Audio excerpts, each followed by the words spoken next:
Chicos, buenos días, ¿cómo están? Espero que se encuentren súper bien, esperando que hayan visto la clase anterior y de antemano les deseo una excelente semana. Les voy a compartir pantalla del material de trabajo que vamos a analizar el día de hoy para ya ingresar un poquito en lo que es materia, ¿ya? De lo que es física. Les estoy compartiendo pantalla para que se pueda visualizar. Esperemos unos minutitos.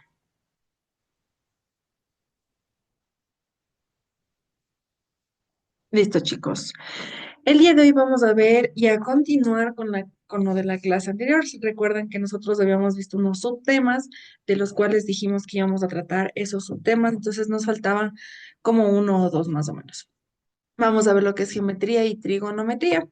¿Qué son estas cosas y para qué nos sirve? ¿Qué es este tema y para qué nos sirve en la física? Esto suena como matemática más que física. Pues chicos, simplemente ustedes saben que la matemática es algo que vincula a la física y son algo que realmente es muy importante, que tienen un lazo bastante estrecho. Entonces, vamos a ver. Dice que la geometría y la trigonometría es cuando hay numerosas ocasiones, es necesario conocer aspectos técnicos relacionados con las dimensiones en distintos objetos. Y para ello tenemos que usar la geometría y la trigonometría. Para esto nosotros tenemos que saber, primero, que para la geometría y trigonometría tenemos que saber perímetros, áreas y volúmenes. Esto es muy importante para poder entender este tema. Los perímetros, ¿qué son? Los perímetros tienen dimensiones de longitud, las áreas de longitud al cuadrado y los volúmenes de longitud al cubo. Ya, quiere decir, más o menos así, chicos, es longitud, las dimensiones tienden a ser longitud, lo que son las áreas tienden a ser longitud al cuadrado, quiere decir que esto está elevado al cuadrado, y por último el volumen es longitud al cubo, que quiere decir que está elevado al 3. ¿Ya? Así se representaría lo que está aquí. Ahora, perímetros, áreas y volúmenes. Ya sabiendo esto, sabemos que el perímetro tiene dimensiones de longitud, el área tiene dimensiones de longitud al cuadrado y el volumen tiene dimensiones de longitud al cubo. Esto tenemos bastante claro. Para que no se confundan, les voy a poner aquí perímetro, una P, ¿ya? Muchas de las formas y figuras geométricas que podemos encontrar en el mundo real, en cualquier lado, porque eso es lo que nos rodea. Por ejemplo, yo tengo aquí un papel, un papel que es cuadrado, ¿ya? Tengo un papelito, este es cuadrado, en cambio este cuaderno es rectangular, este esfero es un poco redondo, pero a la misma vez como medio cuadrado. Tengo papeles que son de otra figura, tengo una botella, tengo esto, todo es cuadrado, incluso no es cuadrado, sino que tiene, son figuras geométricas en sí, eso quería decir. Por ejemplo, el teléfono por lo general es rectangular, tengo, por ejemplo, un cable, alguna situación así, nosotros sabemos que esto encontramos en la vida real, lo encontramos a diario, de aquí si vamos caminando o alguna situación. Em, para no ir tan lejos, la Tierra suele aproximarse a una esfera. No quiere decir que sea una esfera, no estoy diciendo que es una esfera, suele aproximarse a una esfera. Y nos puede resultar útil calcular la superficie y su volumen. ¿Cómo calculo si es algo redondo? Pues simplemente mostraremos una tabla donde ahí se ve qué figuras son las más habituales y los perímetros de cada caso, ¿no? Puede ser también que encontremos las áreas y los volúmenes para las figuras tridimensionales. Entonces, veamos. Existen varios, ¿no? Figuras planas y tridimensionales. Vamos a ver en este cuadro cómo se diferencian. Perímetro y áreas de las figuras planas y perímetros y volumen de las figuras tridimensionales. Las tridimensionales quiere decir que ya viene con una forma específica. En las planas, por lo general, son las que nosotros dibujamos en un papel o algo así. No tienen una figura en sí que se pueda poner en pie o parar. Tenemos el cuadrado. y nos dice que el perímetro es igual a 4A, ¿ya? Y el área es igual a al cuadrado. Como decíamos, longitud al cuadrado, chicos, ¿ya? El rectángulo tiene dos, ¿por qué? Ahora, el cuadrado es así y es tan simple porque todos sus lados son iguales. En lo que es el rectángulo tenemos dos lados iguales y dos lados desiguales. Es decir, los que son al costado son iguales conjuntamente y los que están de arriba hacia abajo también son iguales, pero son diferentes cada grupo.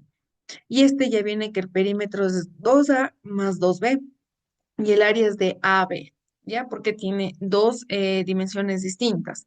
El triángulo también viene a ser que sus lados no son iguales, entonces tiene que el perímetro es igual a A más B más C y el área es igual a BH sobre 2.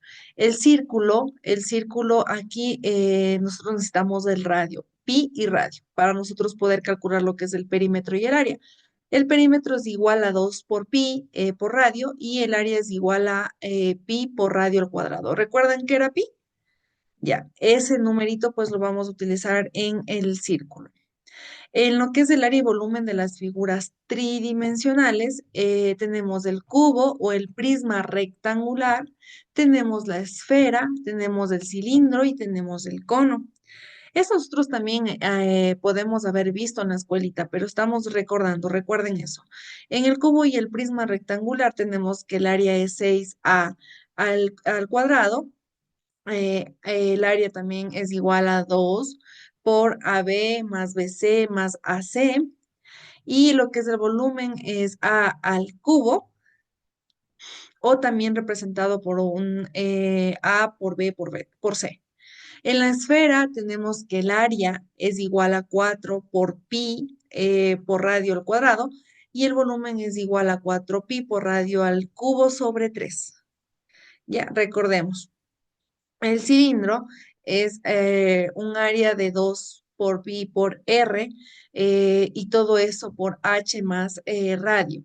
Lo que es el volumen es igual a pi por radio al cuadrado más h. Perdón, por h. El cono viene a ser que el área es igual a pi por radio y el volumen es igual a pi por radio al cuadrado por h sobre 3. Aquí ya viene en conjunto algo que nosotros tal vez también ya vimos y es el teorema de Pitágoras. ¿Ya? Esto tal vez nosotros vimos en la escuelita también, pero recuerden que estamos simplemente recordando. Los triángulos rectángulos son aquellos que contienen un ángulo recto, es decir, que su ángulo sería de 90 grados. ¿Ya? Eso tienen que recordar. Triángulo rectángulo tiene 90 grados. Los lados de este ángulo es de 90 grados y se llaman catetos. ¿Ya? Mientras que el tercer lado recibe el nombre de hipotenusa, lo que veíamos acá arriba como una H. ¿Ya qué era la H? Pues, ¿qué estamos viendo la H? Pues es la hipotenusa. ¿Ya? El teorema de Pitágoras establece la suma de los cuadrados dados de dos catetos, ¿no? Dados por dos catetos. Quiere decir que nosotros tenemos que sumar los cuadrados de dos catetos. Es igual al cuadrado de la hipotenusa, es decir, a al cuadrado más b al cuadrado es igual a h al cuadrado, que es hipotenusa al cuadrado. ¿Ya? Es fácil demostrar el teorema de Pitágoras representando los cuadrados asociados a tres lados y sumando sus áreas respectivas. Tenemos aquí un cuadrito, una imagen donde nos está indicando este teorema de Pitágoras. Tenemos aquí en los lados tenemos la hipotenusa y cada uno con sus respectivos números. Tenemos que b al cuadrado más c al cuadrado es igual a la hipotenusa al cuadrado. Quiere decir cateto al cuadrado más cateto al cuadrado es igual a hipotenusa al cuadrado. ¿Ya? Eso es lo que nos representa este cuadrito. Podemos observar aquí sin ningún problema. Yo creo que está bastante claro. ¿Y quién creó esto? Pues era un filósofo y matemático de Grecia. Él existía en Grecia y le decían Pitágoras de Samos, así se llama, por eso se llama Teorema de Pitágoras, porque él fue el que lo creó. Nació en 580 antes de Cristo y murió en Italia en el 520 antes de Cristo. ¿Ya? Es considerado el primer matemático puro, ¿ya? Por decirle así. Así, bueno, así es lo que decían antes en lo que es la historia, decían que él era el matemático puro porque él fue el primero que creó el teorema de Pitágoras. Y por lo general, los que eran de Grecia siempre estaban representando este tipo de temas. Vamos con las funciones trigonométricas. Las funciones trigonométricas son aquellas con gran utilidad física, especialmente para representar fenómenos periódicos como por ejemplo tenemos el movimiento ondulatorio, el movimiento armónico y muchos movimientos más. Esto nos ayuda a resolver este tipo de problemas con movimientos. Dado un triángulo rectángulo, se puede representar las funciones trigonométricas básicas seno, coseno, como el cociente de dos lados. Ojo con eso. El seno de un ángulo es el cociente entre un cateto opuesto, es decir, hacia el frente, y un ángulo de la hipotenusa, o sea, del último. El coseno de un ángulo es el cociente entre el cateto continuo, es decir, el de al lado, o un adyacente al ángulo y la hipotenusa. Ambas funciones toman valores de, por ejemplo, -1 y 1 y se pueden representar gráficamente por una función de valor de ángulo sobre dos ejes coordenadas o sobre una circunferencia de radio unidad. Tenemos las relaciones entre funciones trigonométricas. Antes de eso, quería mostrarles lo que es el gráfico que les acabo de decir, que aquí tenemos que el coseno de x es esta y el seno de x es esta. Podemos observar que así se grafica y como decíamos, el seno es el ángulo del cociente entre el cateto opuesto, es decir, hacia el frente. Ya, por ejemplo, si es el cateto yo quiero este, si este es el cateto yo quiero el de acá. Y si es del coseno, pues simplemente es el de al lado. El de al lado es el que le sigue. Tenemos aquí una representación bastante explícita de lo que es el seno y coseno en lo que es el triángulo. Y lo único que sería es de analizarlo un poco, pero yo creería que está bastante claro, ya que estos temas nos habían dado anteriormente. Relaciones entre las funciones trigonométricas quiere decir que existen otras funciones trigonométricas que pueden obtenerse a partir de dos funciones muy básicas. Y como por ejemplo el seno y el coseno que ya estábamos viendo, además a menudo nos interesa representar una función trigonométrica en función de otra para simplificar cálculos. A continuación se mostrará algunas de las relaciones trigonométricas más comunes, más utilizadas para poder entender mejor. Para esto tenemos un dato curioso que nos da el libro, que es que con la ayuda de una calculadora podremos obtener funciones trigonométricas, ¿ya? De cualquier ángulo. Ustedes sabían tal vez eso porque ustedes deben saber que ahora es la era digital y utilizamos muchas de estas herramientas que nos ayudan a nosotros a realizar este tipo de cosas más rápido y sin perder el tiempo. La siguiente tabla muestra los valores más característicos que encontramos en la calculadora. Tenemos aquí, permítame un momentito. ¿Qué es eso? Ya. Tenemos aquí el ángulo en grados, el ángulo en radios, el ángulo del seno, el ángulo del coseno y la tangente del ángulo. Tenemos el 0 grados, 0, 0, 1 y 0. En lo que es 30 grados tenemos pi sobre 6. El seno sería un medio, el coseno sería raíz de 3 sobre 2 y el tangente sería raíz de 3 sobre 3. ¿Ya? 45 grados,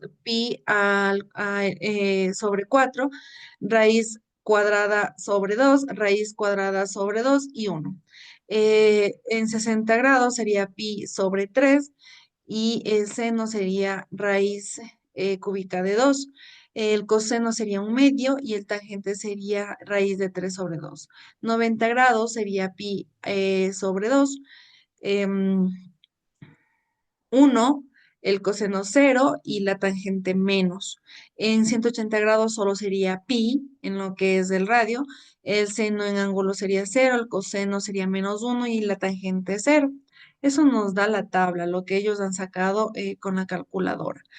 Asimismo, podrías conocer algunos ángulos a partir del valor de una función trigonométrica. Basta con utilizar el botones de senos a la menos uno, el coseno a la menos uno, la tangente a la menos uno. Aquí nos está explicando específicamente cómo yo puedo utilizar esta calculadora para que me pueda ayudar con estos resultados. Entonces, dadas las funciones seno y coseno y la tangente respectivamente, yo puedo realizar en esta calculadora cualquier cálculo para primero verificar que esté bien lo que yo y tal vez ya realicé, o segundo, para hacer una ayuda específica, una herramienta de ayuda que me ayuda a mí a mejorar mi tiempo de estudio. Las relaciones entre las funciones trigonométricas es que existen otras funciones trigonométricas que pueden obtenerse a partir de dos funciones bastante básicas, como el seno y el coseno que estábamos viendo. Además, a menudo se intentan representar con una función trigonométrica en función de otra para simplificar los cálculos. A continuación mostraremos algunas de las relaciones trigonométricas más comunes, como por ejemplo la tangente, el ángulo de la tangente es igual al ángulo de seno sobre el coseno del ángulo. El seno al cuadrado del ángulo más el coseno cuadrado del ángulo es igual a 1. Ya, ¿cómo represento yo esto? Seno entre paréntesis, ángulo más pi sobre 2, que me daría como resultado el coseno del ángulo. Lo que es el coseno, viene a ser que coseno del ángulo más pi sobre 2 que nos daría igual a menos seno del ángulo. ¿Cómo representaría esto? Pues aquí está un ejemplo bastante explícito que nos va a hacer guiar con respecto a lo que yo les estoy comentando. ¿Ya? El Sol se encuentra en una inclinación de 60 grados respecto al suelo, ¿ya? Recuerden cómo eran, ¿se acuerdan? Teníamos una reglita que nos ayudaba a calcular los ángulos, ¿cómo era? Era así, tenía una formita más o menos así, ¿no? ¿Se acuerdan que nos pedían en la escuelita? Y aquí estaba cada respectivamente los ángulos y yo lo que hacía es que aquí había una linita, poner esto en lo que yo quería medir y representábamos siempre con una línea recta, una línea donde yo pondría aquí esta parte y ahí me representaría en cuánto está este ángulo o teníamos, por ejemplo, un triángulo y teníamos que verificar cuál es su ángulo. Ya, esto es más o menos así. Ya, específicamente no voy a ir a medir el sol porque no voy a poder medir lo que me está representando el sol, pero esto es también una herramienta que nos ayuda a nosotros a ver de qué manera está realizado. Por ejemplo, en este caso dice 60, está de una manera así, está inclinada. Entonces, si yo mido unos 70, ¿qué longitud tendría la sombra? Entonces, si yo estoy midiendo unos 70 y la inclinación del sol está en 60 grados, ¿qué longitud tendría esta sombra? ¿Ya? Porque si yo estoy de este lado y de este lado, pues tendría una longitud específica mi sombra. Entonces, ¿qué se hace aquí? Primero, los primeros pasos para resolver un problema, chicos, la comprensión. ¿Ya? Tu cuerpo y tu sombra determinan un triángulo, porque por lo general yo estoy caminando, la sombra está de este lado y lo que hace es sombrear acá. Entonces, ese recto tiene un triángulo, tiene un ángulo específico, forma una especie de L, tanto así o así sea mis espaldas, pero forma así. Entonces, imaginémonos que estamos en un sol y lo que está haciendo es mi sombra hacia el frente. ¿Ya? El triángulo recto, ¿cómo muestra la figura de la imagen? Ah, aquí tenemos una figurita, chicos. Por ejemplo, yo estoy parada aquí y lo que me va a dar es que mi sombra está aquí. ¿Ya? Los datos me está dando ya el ángulo en que se encuentra el sol, me está dando el cateto opuesto, que es 170, perdón, 1,70 metros, que soy yo. En este caso representaría por una A.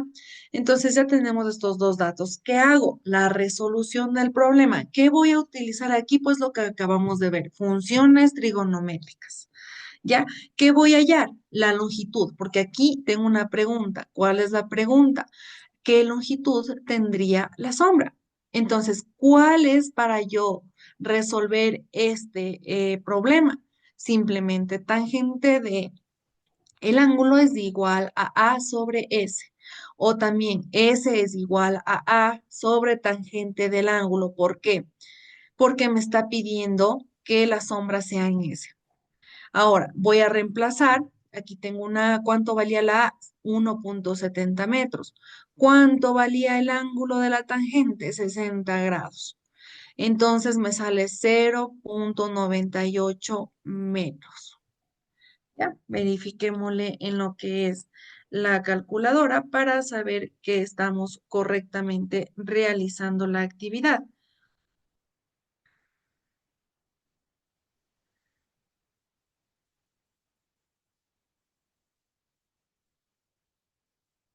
Está correcta, chicos. Entonces, en la calculadora hay una parte donde dice tangente de 60 grados. Pues ustedes deberían ya de manejar correctamente esta calculadora. Déjenme ver, yo tenía que mostrar cómo se puede realizar este ejercicio. Ya, por lo general siempre existen en las calculadoras científicas. El grado está aquí, chicos, ¿no?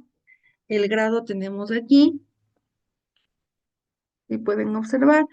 Tenemos también la tangente que se representa por una tan, ¿ya? Por lo general está como tan. Entonces, si yo le pongo 1,70 dividido, porque lo que me está demostrando es que voy a dividir sobre la tangente de 60 grados, me daría igual a 0,98149545,7, pero en este caso, como yo estoy realizando, voy a trabajar con dos decimales, entonces sería 0,98 metros, porque estamos hablando de longitud. Recuerden, ¿qué longitud tendría una sombra? ¿Qué pasa con la comprobación? Tenemos que, puedes calcular la longitud de la sombra para diferentes ángulos y verás que a medida que el sol sube, es decir, se va como hacia la parte de acá, porque recuerden que se oculta también, y el ángulo crece, la longitud disminuye. ¿Ya? Y viceversa. Cuando el sol está encima de nuestra cabeza, el ángulo es de 90 grados. No habrá sombra en ese caso porque está aquí en la parte de aquí. Si es que se pone acá, pues será desde allá y va alejando, esto se va haciendo más grande. En cambio, si va haciendo así, pues va desapareciendo simplemente. Así es lo que es física, chicos. Toca tener un poquito de imaginación para que la clase sea mejor y más que todo para que el entendimiento no me perjudique nada a mí, sino que sea algo de mi ayuda, chicos. La imaginación es muy buena. Vamos ahora con vectores.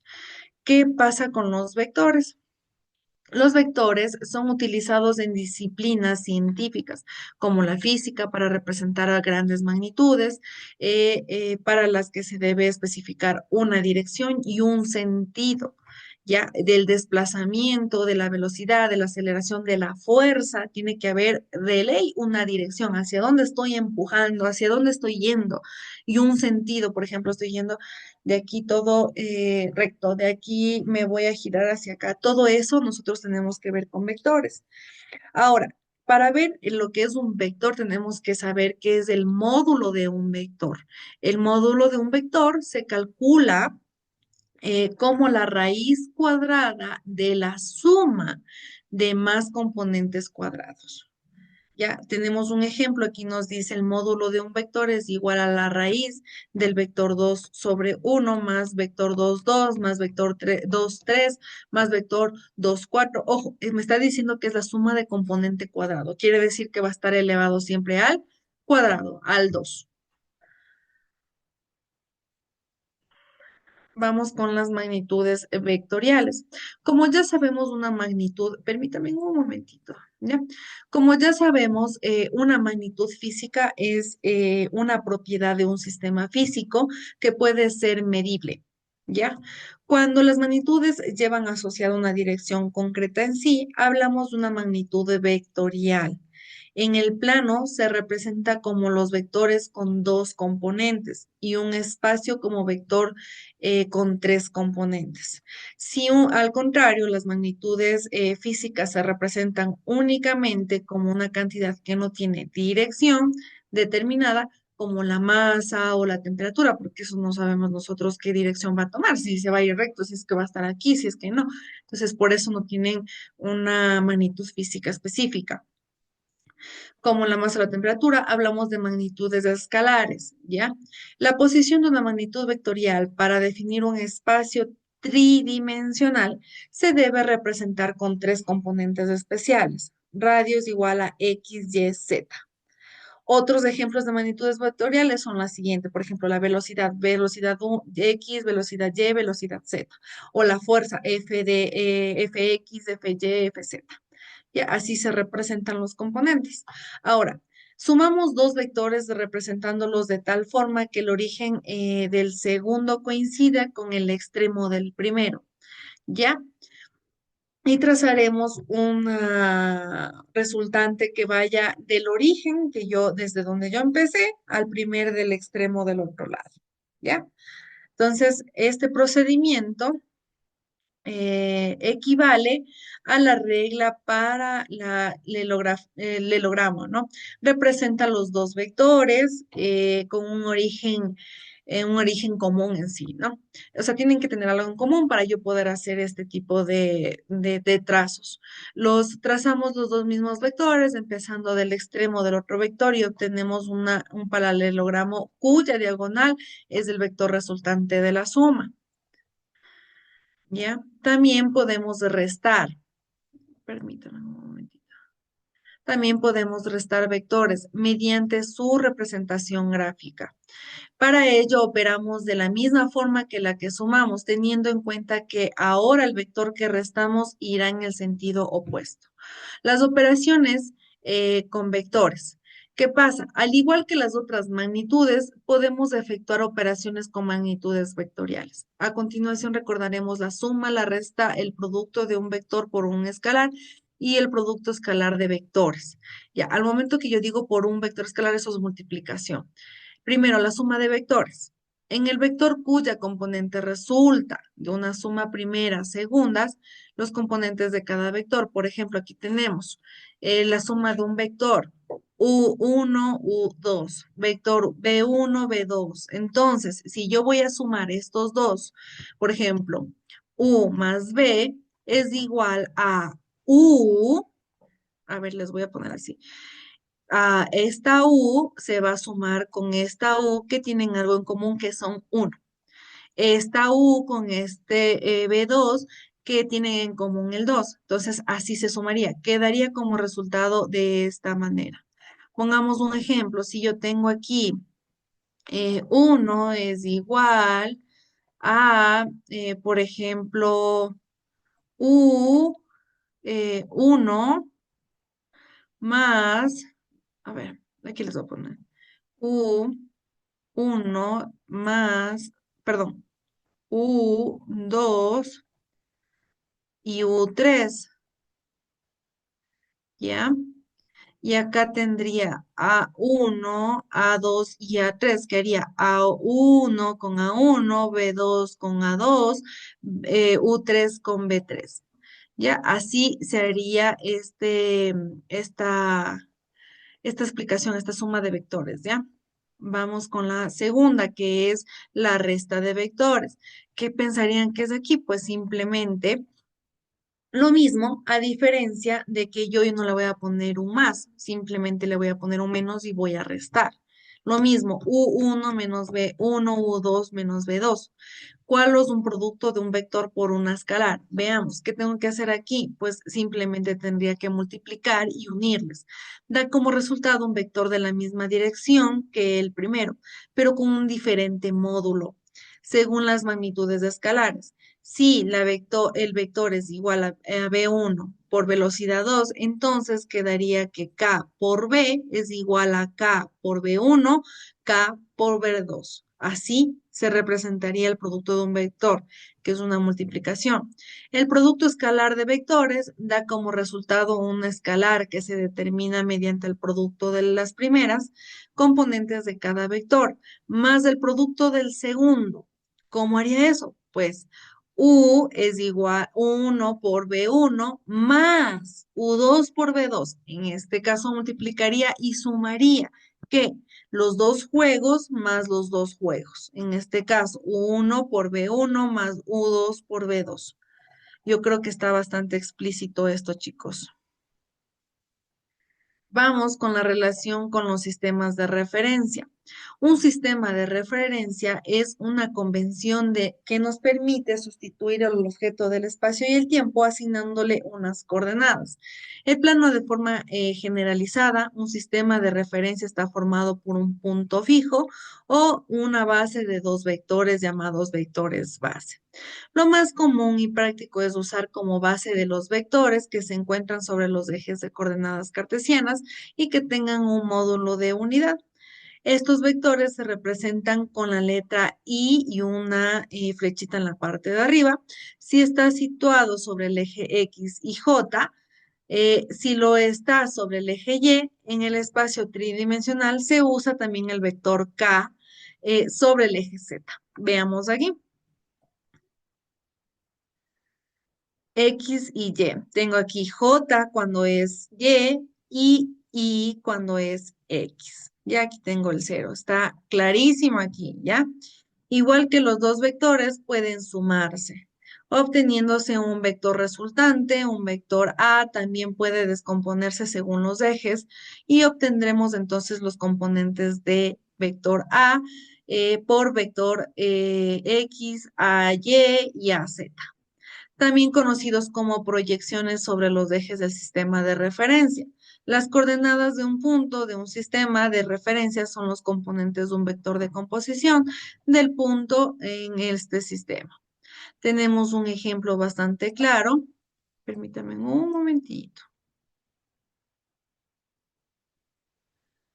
Que dice que una vez determinada la compra para los establecimientos del barrio, Pedro tira del carro con una fuerza de un módulo de 100 newtons, porque se representa las fuerzas en newtons, chicos, y forma un ángulo de 30 grados con la horizontal. Calcula los componentes horizontal y vertical de la fuerza. La comprensión, si escogemos como sistema de referencia un sistema ortonormal, en el de los vectores de base que se encuentran sobre el eje de coordenadas cartesianas o X y o Y, los componentes horizontal y vertical de la fuerza será una proyección sobre ambos ejes.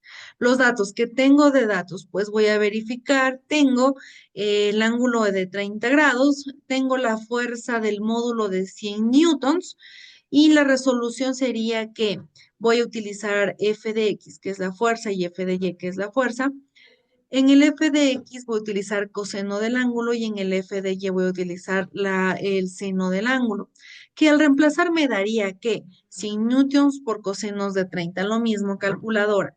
Voy a poner 100 por, aquí hay una palabrita que dice cos, y le pongo el 30 grados, que me sale 86,6 newtons.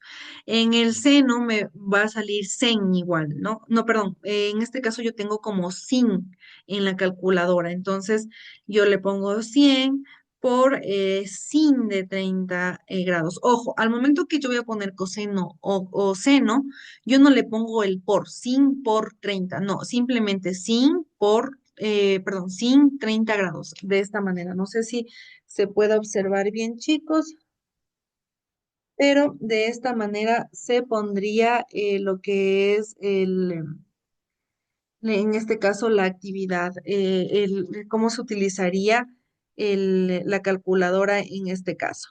Entonces, solo se pondría de esa manera y ya me saldría el resultado, en este caso son 50 newtons. No es necesario que ustedes le pongan 50,0 porque ya sabemos que es 50. Entonces, los componentes de los vectores de la fuerza serán 86,6 y 50 newtons, que yo al representar gráficamente me saldría así. Recuerden, fuerza Y, fuerza X y el ángulo que me están dando de 30 grados.